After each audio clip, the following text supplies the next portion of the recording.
ప్రభుత్వం చర్చలు జరిపే ప్రయత్నం చేయలేదు. మీ సమస్యను పరిష్కరించాలని ఆలోచన చేయలే.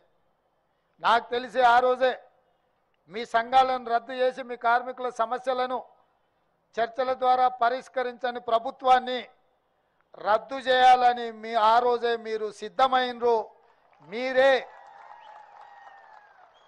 మీరే ఆనాటి నుంచి ఆనాటి ప్రభుత్వాన్ని రద్దు చేయడానికి బ్రాండ్ అంబాసిడర్లుగా మారి బస్సు ఎక్కిన వాళ్ళను బస్సు దిగిన వాళ్ళను ప్రతి ఒక్కరిని ఇక ఏమాత్రం ఆనాటి ప్రభుత్వాన్ని క్షమించకూడదు అని చెప్పి ప్రతి ఒక్క ప్రయాణికుడికి చెప్పి ఈరోజు ప్రజాపాలన రావడానికి కాంగ్రెస్ ప్రభుత్వం ఏర్పడడానికి మీరు అత్యంత ముఖ్యమైన పాత్ర పోషించారు అని చెప్పి పిసిసి అధ్యక్షుడిగా ఈ రాష్ట్ర ముఖ్యమంత్రిగా ఈ వేదిక మీద నుంచి నేను చెప్పదలుచుకున్నా. అందుకే మిత్రులారా, ఎన్నికల సందర్భంగా మేము ఎన్నికల మేనిఫెస్టోలో పెద్దలు శ్రీధర్ బాబు గారు ఆడబిడ్డలందరినీ కూడా ఉచిత బస్సు రవాణా సౌకర్యాన్ని ఏర్పాటు చేయాలి అని వారు నిర్ణయించారు. ప్రభుత్వం ఏర్పడ్డ ఎంబడే వారు ఆదేశించారు. 7 తారీఖు నాడు ఎల్బీ స్టేడియంలో మేము ప్రమాణ స్వీకారం చేస్తే 9 తారీఖు నాడు 48 గంటల్లోపే ఈ కార్యక్రమాన్ని ప్రారంభించాలి అని చెప్పి మీ అధికారులకు మీ ఎండీకి పిలిచి మాట్లాడితే తప్పకుండా ఏర్పాట్లు చేస్తామన్నారు. 48 గంటల్లోనే శ్రీమతి సోనియా గాంధీ గారు హైదరాబాద్కు వచ్చి ఇచ్చిన హామీని మొట్టమొదటి హామీని అమలు చేసిన చరిత్ర ఆర్టీసీ కార్మికులది. ఈరోజు రాష్ట్రంలో కానీ జరుగుతున్న శాసనసభలో 15,21,00,000 మంది ఆడబిడ్డలు ఆర్టీసీలో ఉచిత బస్సు రవాణా సౌకర్యాన్ని వినియోగించుకున్నారు.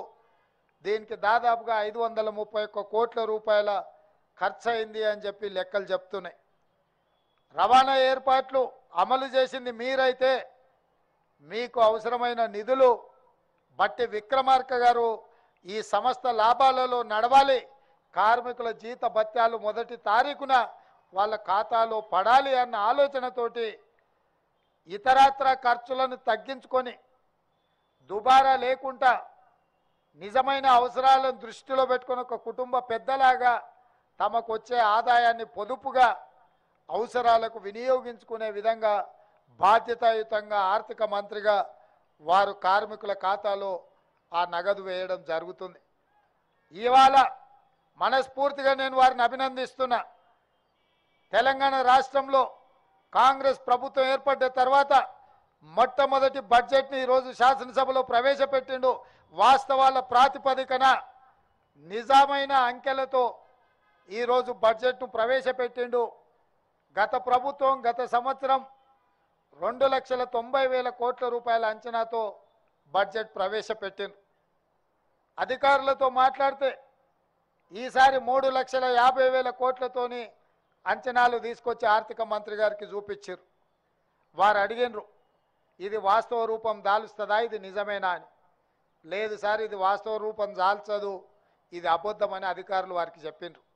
మరి అబద్ధాలను నాతో ఎందుకు చెప్పిస్తున్నారు అని అడిగితే, గత 10 సంవత్సరాల నుంచి ఇదే అలవాటు అయింది సార్, ఆ అలవాటుతో మళ్ళీ మీతో కూడా అబద్ధాలు చెప్పిద్దామని వస్తే వాళ్ళు వచ్చిండ్రు. అప్పుడు బట్టి విక్రమార్క గారు చెప్పారు, నిజమైన అంకెలు తీసుకురండి, నిజమైన సంఖ్యనే నేను శాసనసభలో పెడతా అని వారు చెప్తే లెక్కంతా నికరంగా తేలింది 2,75,000 కోట్ల 891 కోట్ల రూపాయలు లెక్క తేలింది. నేను అడిగిన బట్టి గారిని, పోయిన సంవత్సరం 2,90,000 కోట్లుంటే ఈసారి ఇంకా 50,000-60,000 కోట్లు పెరగాలి కదా, మరి మీరు 15,000 కోట్లు తగ్గించి బడ్జెట్ ప్రవేశపెడితే ప్రతిపక్షంలో అసలే అబద్ధాలు మాట్లాడేటోళ్ళు ఉన్నారు, ఉన్నది లేనిది ఉత్తదే బట్టగాల్చి ముఖం మీద వేసేటోళ్ళు ఉన్నారు, ఎట్లా ఎదుర్కొంటావంటే నిజం నా దగ్గర ఉంది, నిజం నిప్పు లాంటిది, ఎవరు అబద్ధాలు చెప్పినా అది చూస్తూ ఊరుకోదు, వాళ్ళు ఏం మాట్లాడినా నేను నిలబడి సమాధానం చెప్తా, నేను చూసుకుంటా, నిజాలే చెప్తానని చెప్పి వాస్తవాల ప్రాతిపదికన ఈరోజు రాష్ట్ర శాసనసభలో 2,75,891 కోట్ల రూపాయల బడ్జెట్ను ప్రవేశపెట్టిండు. ఆదాయం తగ్గిన మీకు ఇవ్వాల్సిన నిధులను మాత్రం ఆపలేదు. ఇవాళ మీ ఉద్యోగాలకు సంబంధించి 2015లో మీ బకాయిలను పెండింగ్ పెడితే పొన్నం ప్రభాకర్ గారు ఆర్థిక మంత్రి గారిని నన్ను అడిగిండు. అడిగితే నేను ఆర్థిక మంత్రి గారికి సూచన చేసిన ఏం సంగతి అని. లేదు 100% వాళ్ళకి ఇవ్వాల్సిందే,